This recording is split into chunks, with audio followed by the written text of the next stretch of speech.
तो यार धुरंधर मूवी को नेटफ्लिक्स पर आए भी काफ़ी टाइम हो चुका है और होपफुली तुम लोगों ने ये मूवी देख ली होगी। और मैंने एक्चुअल में इस मूवी के अराउंड एक एक्सपेरिमेंट रन किया था। वो एक्सपेरिमेंट कुछ इस तरीके से था कि मैं विद फैमिली इस मूवी को देखने बैठा था। यस, एक R-रेटेड मूवी को मैं विद फैमिली देखने बैठा था। इंडिया में इसे हम A सर्टिफाइड मूवी कहते हैं। और A सर्टिफाइड मूवी को जब मैं देखने बैठा, भाई साहब, मतलब मुझे एक्चुअल में दिखाई दिया कि लोग इस पर इतनी चर्चा क्यों कर रहे हैं। देखो, धुरंधर मूवी को नेटफ्लिक्स पर काफ़ी लोगों ने देख लिया है, इसे थिएटर्स में काफ़ी सारे लोग देख चुके हैं और इसका पार्ट 2 जो आने वाला है उसका टीज़र भी काफ़ी सारे लोग देख चुके हैं। तो अभी यही सही टाइम है एक बहुत बड़ी डिबेट के बारे में बात करने का कि क्या धुरंधर मूवी में हद से ज़्यादा वायलेंस दिखाया गया है और जो वायलेंस दिखाया गया है उसकी कितनी ज़रूरत थी धुरंधर मूवी में। इन सब के बारे में बात करेंगे आज इसी वीडियो में। वीडियो को एंड तक ज़रूर देखना अगर तुम्हें भी ये लगता है कि धुरंधर मूवी में हद से ज़्यादा वायलेंस बिना मतलब के दिखाया गया है तो hello super Indians, this is Shiva Maurya और मैं स्वागत करता हूं आप लोगों का एक ब्रांड न्यू वीडियो में, जिसमें हम लोग डिस्कस करेंगे कि एक्चुअल में धुरंधर मूवी का जो वायलेंस है वो किस तरीके का था और क्या ये वायलेंस जस्टिफाइड था या नहीं था। देखो, वीडियो को स्टार्ट करने से पहले मैं तुम्हें एक चीज बता दूं, मैं कभी पाकिस्तान नहीं गया हूं, ना ही मुझे ये पता है कि पाकिस्तान में किस तरीके से माहौल होता है। मुझे ये नहीं पता कि धुरंधर मूवी में जो वायलेंस दिखाया गया है वो जो पाकिस्तान में वायलेंस होता था उससे कम है या नहीं है। देखो, ज़्यादा तो नहीं है क्योंकि ऑब्वियसली हम सबको वो चीज़ पता है। एंड दूसरी चीज़ मैं तुम्हें ये भी बताना चाहता हूँ कि मैंने जो एक्सपेरिमेंट रन किया था अपनी फैमिली के साथ देखने का, उस पे रिजल्ट क्या मिला मुझे। देखो, मैं अपनी फैमिली के साथ जब बैठा इस मूवी को देखने तो जितने भी यंग लोग थे वो थोड़ा बहुत इस मूवी को एंजॉय कर पा रहे थे, मतलब एंजॉय क्या, इस मूवी को देख रहे थे, इसके कहानी को समझ रहे थे। लेकिन मेरी मदर और उनके साथ इमामी भी थी और वो दोनों ही लोग उठकर आधी मूवी में चले जाते हैं क्योंकि वहाँ पर जो एक्चुअल में इंटेरोगेशन का सीन था जिसमें आपका मेजर इकबाल एक इंडियन एजेंट को इंटेरोगेट कर रहा होता है, मतलब उसे तड़पा रहा होता है, वो सीन वो लोग नहीं देख पाए थे और वो लोग उठ के वहाँ से चले गए।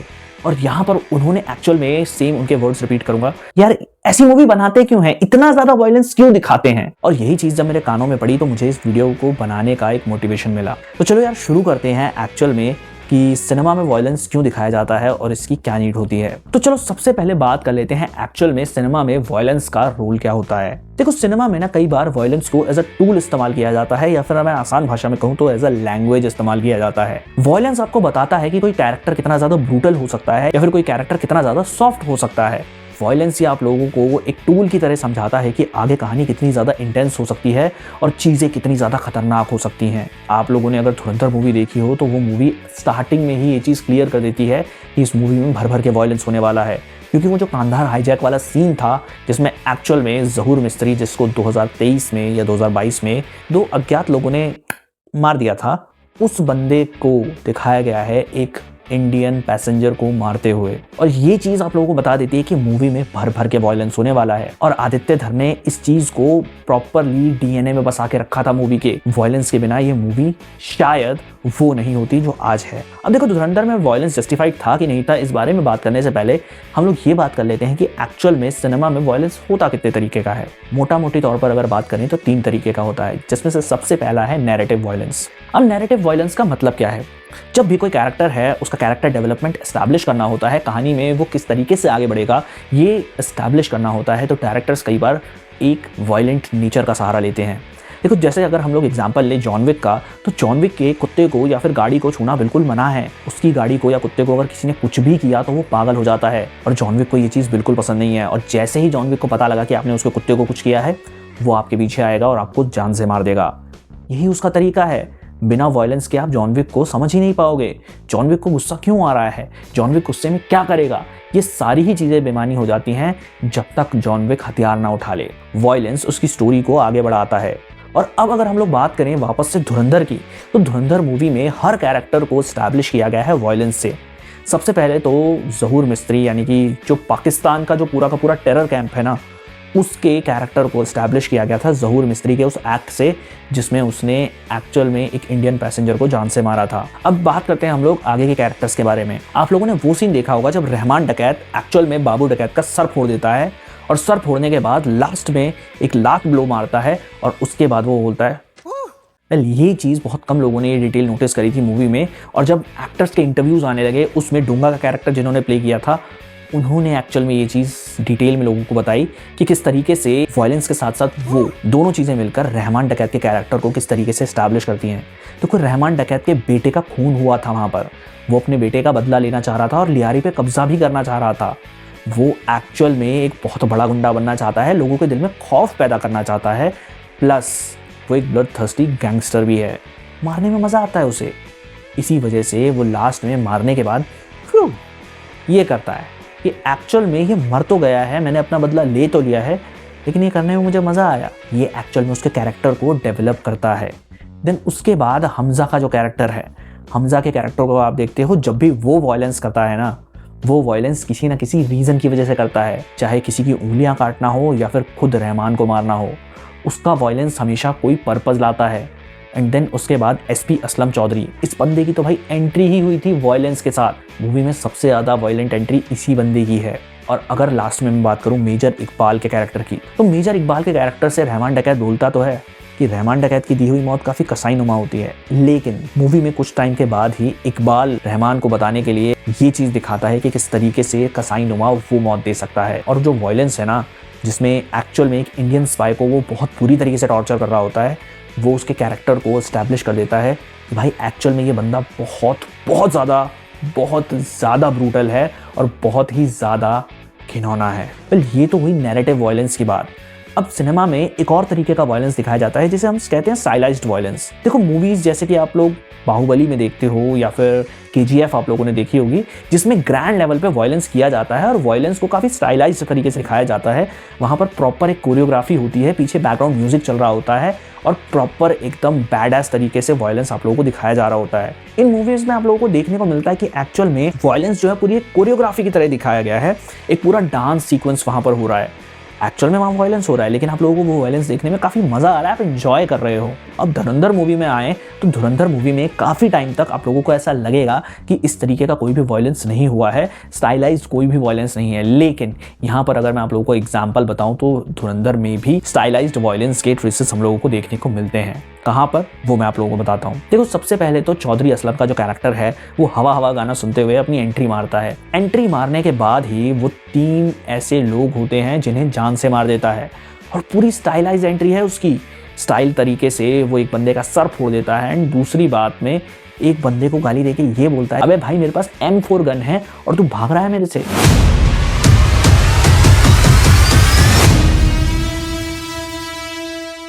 भाई आज ऑमलेट नहीं बनाऊंगा, आज तेल का ऑमलेट बनाऊंगा। और इस तरीके से वो तीनों बंदों को ख़त्म करता है। वहाँ पर वो एक्चुअल में बहुत अच्छे तरीके से वायलेंस को एंजॉय भी कर रहा था, प्लस एक चीज़ और थी कि वो वायलेंस देखते हुए आप और हम बहुत ज़्यादा अनकंफर्टेबल नहीं हो रहे थे। वहाँ पर वायलेंस को स्टाइल की तरह दिखाया जा रहा था। सिमिलरली जब हम लोग देखते हैं कि हमज़ा भी कई बार जब वायलेंस कर रहा होता है तो वहाँ पर स्टाइल दिखता है, जैसे कि रहमान डकैत को वो जब बचाने के लिए एसपी असलम चौधरी के पूरे सीक्रेट बेस पे अटैक करता है, तो काफ़ी स्टाइलिश था वो move. Plus SP Aslam Chaudhary के जितने भी सीन्स हैं जिसमें उसने वायलेंस किया, इवन रहमान डकैत को जब उसने पहली बार पकड़ के मारने को देखा था तब वो भी काफ़ी ज़्यादा स्टाइलिश था। तो यहाँ पर स्टाइलाइज्ड वायलेंस को भी इस्तेमाल किया गया है आदित्य धर के द्वारा। देन अगर हम नेक्स्ट टाइप के वायलेंस की अगर हम लोग बात करें तो बात आती है रिफ्लेक्टिव वायलेंस की। देखो, रिफ्लेक्टिव वायलेंस जो है ना, वो एक्चुअल में एक बहुत ही ज़्यादा पावरफुल वे है समाज के आईने को दिखाने के लिए। रिफ्लेक्टिव वायलेंस में होता क्या है, अगर स्क्रीन पर कोई वायलेंस हो रहा है ना, तो आप वायलेंस देखकर डिस्टर्ब नहीं होते हो, आप डिस्टर्ब इसलिए होते हो क्योंकि एक्चुअल में कहीं ना कहीं समाज की वो सच्चाई है और उस सच्चाई को आप एक्सेप्ट नहीं कर पा रहे हो। एक ऐसी मूवी है साउथ इंडिया में, विसरनाई, होपफुली मैं नाम सही ले रहा हूँ।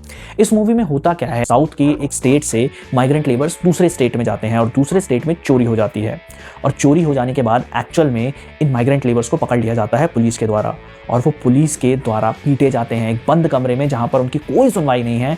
वो बहुत बुरी तरीके से पीटे जा रहे होते हैं और वहाँ पर दिखाई देता है हमें पुलिस ब्रुटैलिटी का एक बहुत घिनौना चेहरा। अब बहुत सारे लोग इस चीज़ को देखकर अनकंफर्टेबल इसलिए भी होते हैं क्योंकि हमें कहीं ना कहीं पता है कि इस तरीके के काफ़ी सारे केसेस हम लोगों को देखने को मिलते हैं। अगर हम लोग बात करें आर्टिकल 15 मूवी की, तो आर्टिकल 15 मूवी में भी हम लोगों को देखने को मिलता है कि एक्चुअल में यहाँ पर 3 दलित लड़कियां वो गायब हो गई हैं और जिनमें से 2 लड़कियां एक्चुअल में मर जाती हैं। और उन मरी हुई लड़कियों की जब डेड बॉडी मिलती है तो पुलिस उस केस को पूरी तरीके से रफा दफा करने की कोशिश करती है, क्योंकि पुलिस एक्चुअल में उन लोगों को बचा रही होती है जिन्होंने ये गलत काम किया था। अब ये सीन्स देखकर भी आप काफी ज्यादा अनकंफर्टेबल होते हो, क्योंकि कहीं ना कहीं आपको पता है कि इस तरीके की नाइंसाफी हमारे समाज में कहीं ना कहीं एग्जिस्ट करती है। वेल सिमिलरली जब हम लोगों ने देखा था हमजा अली मज़ारी के कैरेक्टर को एक 26/11 के अटैक को देखते हुए, तो हम सबको अंदर से ये फील हुआ था कि यार कुछ नहीं कर सकते थे, हम लोग कुछ भी नहीं कर सकते थे उस वक्त, क्योंकि वो इवेंट हो चुका है, वो अटैक हो चुका है, लेकिन वो जख्म अभी भी हमारे अंदर कहीं ना कहीं भरे पड़े हैं। और उन जख्मों को सीन ने पूरी तरीके से ताज़ा कर दिया था, उन जख्मों को खुरेद दिया था, और उन जख्मों में हम लोग काफ़ी ज़्यादा हेल्पलेस फील करते हैं। हम लोगों का दिल तो करता है कि सामने खड़े जितने भी कैरेक्टर्स हैं, चाहे साजिद मीर हो, चाहे रहमान डकैत हो, चाहे मेजर इकबाल हो या फिर भुट्टोवी हो, इन सबको मार दिया जाए। जितने भी लोग वहाँ पर थे जो इंजॉय कर रहे थे सबको मार दिया जाए, लेकिन आप वहाँ पर कुछ कर नहीं सकते थे। सिमिलर केस जहाँ पर ये चीज़ दिखाई गई है कि हमारा एक कैरेक्टर जो है काफ़ी ज़्यादा हेल्पलेस हो जाता है, वो तब है जब एक्चुअल में मेजर इकबाल एक इंडियन एजेंट का इंटेरोगेशन कर रहा होता है। इंटेरोगेशन के दौरान वो बहुत ज़्यादा ब्रूटल तरीके से उससे पेश आता है, उसकी पूरी बॉडी में जो मछली पकड़ने वाले कांटे हैं उनको घुसा के रखता है और उन कांटों से उसको बहुत ज़्यादा दर्द करवाता है, बहुत ज़्यादा तड़पाता है। और इसी तड़पाने के चक्कर में हमज़ा को एक्चुअल में ये चीज़ दिखती है कि अगर मैं गलती से यहाँ पकड़ा गया तो मेरा भी यही हश्र होगा या शायद इससे बुरा हश्र होगा। और शायद यहाँ पर मेजर इकबाल इसी चीज़ के बारे में बात कर रहा था। और यहाँ पर हमज़ा जितना हेल्पलेस वहाँ पर फील करता है, उतना ही हेल्पलेस हम लोग भी अपने घरों पे बैठकर या फिर थिएटर्स में बैठ के करते हैं, क्योंकि एक्चुअल में हमें पता है कि हमारा एक बंदा दूसरे देश में गया हुआ है, अगर वो इंसान वहाँ पर पकड़ा गया तो चीज़ें बहुत ज़्यादा गलत हो सकती हैं। और यही बेचैनी हम लोगों के दिमाग में वो उस टाइम चलती रहती है, और यही चीज़ होती है रिफ्लेक्टिव वायलेंस। रिफ्लेक्टिव वायलेंस समाज का एक आईना है, एक ऐसा आईना जो आप लोगों को ये दिखाता है कि समाज में काफ़ी सारी चीज़ें गलत होती हैं। और इन सभी चीज़ों से आप लोग इसीलिए डिस्टर्ब हो जाते हो मूवीज़ वगैरह में देखकर, क्योंकि आप लोगों को पता है कि समाज में भी ऐसा ही होता है और आप इस चीज़ को प्रॉपरली बदल नहीं सकते हैं। वेल ये तीनों टाइप के वायलेंसेस को आदित्य धर ने बहुत ही ब्यूटीफुल तरीके से धुरंधर मूवी में दिखाया है। अब बात करते हैं धुरंधर मूवी में जो वायलेंस है क्या वो जस्टिफाइड है या नहीं। देखो मैं ये नहीं बोलूँगा कि मूवी में जितना वायलेंस दिखाया गया है वो पूरा का पूरा जस्टिफाइड है या पूरा का पूरा जस्टिफाइड नहीं है, लेकिन अगर मैं स्टेप बाय स्टेप सारे वायलेंसेस को एक लाइन में रख के अगर आप लोगों से बात करूं तो देखो मेजर इकबाल का कैरेक्टर बहुत ही ब्रूटल इंसान है। उसको अगर आप लोग दिखाते हो एक बंदे को टॉर्चर करते हुए तो उसका कैरेक्टर सेटअप होता है। रहमान डकैत का कैरेक्टर जो एक्चुअल में अपनी फैमिली की केयर भी करता है, प्लस उसको लियारी पे कब्जा भी करना है और वो उसके लिए किसी भी हद तक जा सकता है, उसके कैरेक्टर को बाबू डकैत को मारते हुए दिखाना वो भी एक बहुत ही ज़्यादा पावरफुल कैरेक्टर डेवलपमेंट था। प्लस उसके बाद डोंगा का कैरेक्टर हो गया या फिर उज़ैर का कैरेक्टर हो गया या फिर इवन हमज़ा का कैरेक्टर हो गया। हमज़ा का कैरेक्टर एक बंदे की पूरी उंगलियां काट देता है। वो प्रॉपरली उस बंदे की उंगलियां काट कर ये बता रहा था कि एक्चुअल में रहमान डकैत के लिए अभी के तौर पे मैं कुछ भी करने को तैयार हूँ, और इसी चीज़ को वहाँ पर उसकी उंगलियां काटते हुए वो दर्शाता है और वहाँ पर उसका वायलेंस भी जस्टिफाइड था। एक्चुअल में उससे भी ज़्यादा गंदा सीन उस बंदे के साथ 2 ही मिनट बाद हो जाता है जब उज़ैर उसे माथे पे गोली मार देता है। हमज़ा ने सिर्फ उंगलियां काटी थी, लेकिन उज़ैर ने उसको पूरी तरीके से मार दिया था। तो अगर ऑल एंड ऑल हम लोग ये देखें तो देखो धुरंधर मूवी का जो वर्ल्ड है वो एक्चुअल में रियल वर्ल्ड से काफ़ी ज़्यादा इंस्पायर्ड है। और ये कहानी एक ऐसे देश में सेटअप है जिस देश के अंदर एक्चुअल में बहुत ज़्यादा गैंग वॉर है और बहुत ज़्यादा क्राइम है। आप कहीं भी आतंकवाद का नाम लोगे इस देश का नाम ज़रूर सामने आता है। तो यार अगर इस मूवी में आप लोगों को वायलेंस दिखाया गया है और वो भी इस देश के नाम पर दिखाया गया है तो मुझे नहीं लगता कि ये अनजस्टिफाइड है। देखो मैं आप लोगों को एक और एग्जांपल देता हूँ। मैं धुरंधर से रिलेटेड कुछ मूवीज़ देख रहा था और जिनमें से मैंने 2 मूवीज़ देखी।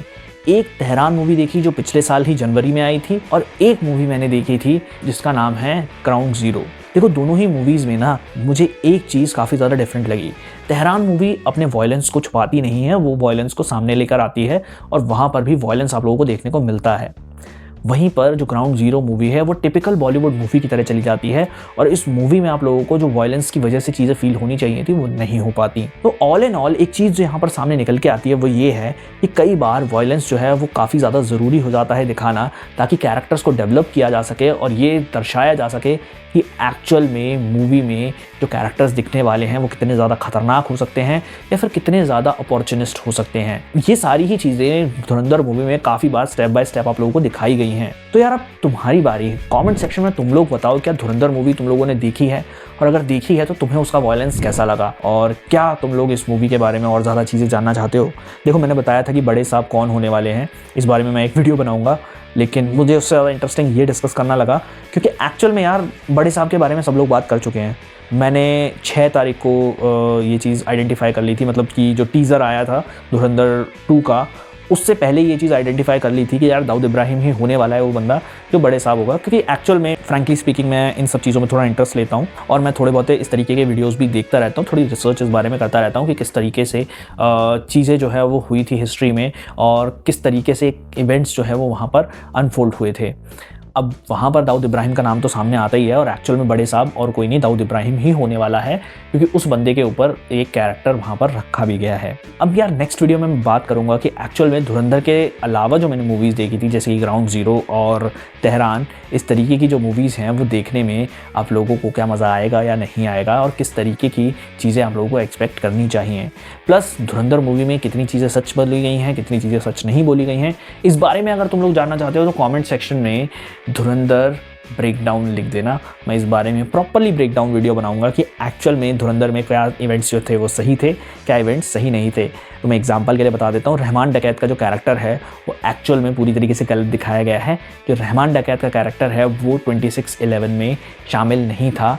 रहमान नाम का एक और बंदा था लेकिन वो नहीं था जिस रहमान को हमें यहाँ दिखाया गया है। तो इस तरीके की कितनी क्रिएटिव लिबर्टीज़ ली गई हैं, कितना ज़्यादा सिनेमा पे ध्यान दिया गया है और कितना ज़्यादा कहानी को मोड़ा गया है, वो सारी बातें हम लोग जानेंगे अगले आने वाले वीडियो में, जब तुम लोग कमेंट सेक्शन में एक कमेंट कर दोगे जो मैंने तुम्हें बोला है। मिलता हूँ नेक्स्ट वीडियो में, तब तक के लिए थैंक यू वेरी मच। अगर वीडियो पसंद आई तो लाइक ज़रूर कर देना, सब्सक्राइब कर देना चैनल को।